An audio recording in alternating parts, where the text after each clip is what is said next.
Hey guys, in today's video, I want to share with you tips for growing your photography business at home while you are raising your kids. If you're new here, hey, I'm Heather and I am from thebookedphotographer.com. Every single Tuesday, I put out video to help photographers like you confidently attract their ideal clients and book more. So whether you're brand new in this industry or if you've been around a while and you want to become fully booked, go ahead and click that subscribe button below.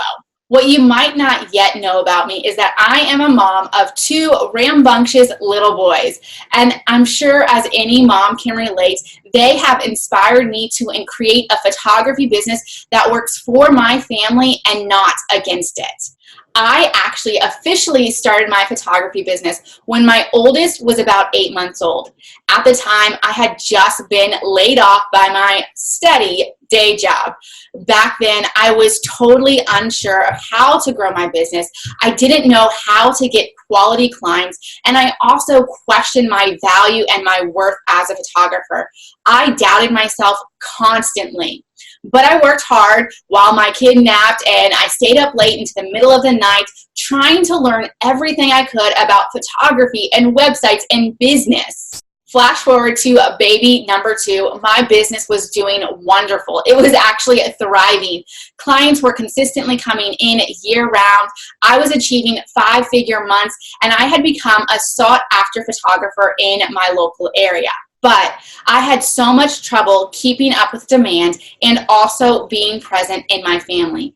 I struggled so much with massive mom guilt, but I also learned some very incredible and valuable lessons on how to make more photography income while not working countless hours every single night and weekend, neglecting my husband and my children, which is exactly what I want to share with you today. Tip number 1 is to define success for you. What does success look like to you? What does it look like in your business? What does success look like in your home life? Does it mean that you're photographing 10 sessions every single month? Or perhaps maybe success means that you can take some weekends off to watch your kids' sports games or go to your sister's baby shower. Maybe success means that you have the extra funds to pay off debt earlier or to treat your husband to a really great romantic getaway. If you don't first define success of what a successful business looks like to you, you'll never hit it. Tip number 2 is to look at your numbers. You're in business, so you have to know your numbers. There are no if, and, or buts about it. So let me ask you, in your version of success, how much money are you making every single month in your photography business? Let's just say, for example, in your version of success, you would like to be making $5,000 a month in your photography business.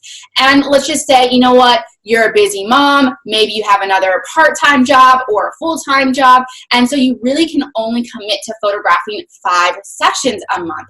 So when you do the math, 5,000 divided by 5 sessions, you can't afford to charge less than $1,000 per session. So check your pricing. Are you actually charging enough that will actually get you to your version of success? Tip number 3 is to stay away from unintentional social media time. And oh my, this is such a big one. It can be a huge time suck. You can literally hop on Facebook for one thing, for one purpose, and then you get lost on a rabbit trail and an hour has passed and you completely forgot why you even hopped on Facebook in the first place. So when I'm working, when I'm in my work zone, I actually leave my cell phone in airplane mode, in the do not disturb mode. And that means that I'm not getting any text messages, I'm not getting any calls, I'm not being notified of anything going on social media. I am just in my zone getting my work done. And I can get my work done really quickly because I am so focused with my time and I am not distracted. And I know some of you right now might be thinking, but Heather, I use social media to promote my business. And I get it, I hear you, I use social media as well. But I also have learned how to take one day out of the month to plan out my entire social media calendar. This means that I knock it all out in one day when I am super focused and I am not disturbed and not distracted. And then I can use platforms like Meet Edgar, Post Planner, or Grum to schedule all of my posts. This means that it still gets out there. I'm still promoting myself, but I'm not getting caught up in that never-ending vortex of social media. So let's move on to tip number 4, and that is to grow your email list. And this is huge. And honestly, guys, it's ignored by most photographers. There was a time long ago when you could post on Facebook about an upcoming photo shoot or mini sessions, and you could get a lot of engagement, likes, and shares. That's not the case anymore.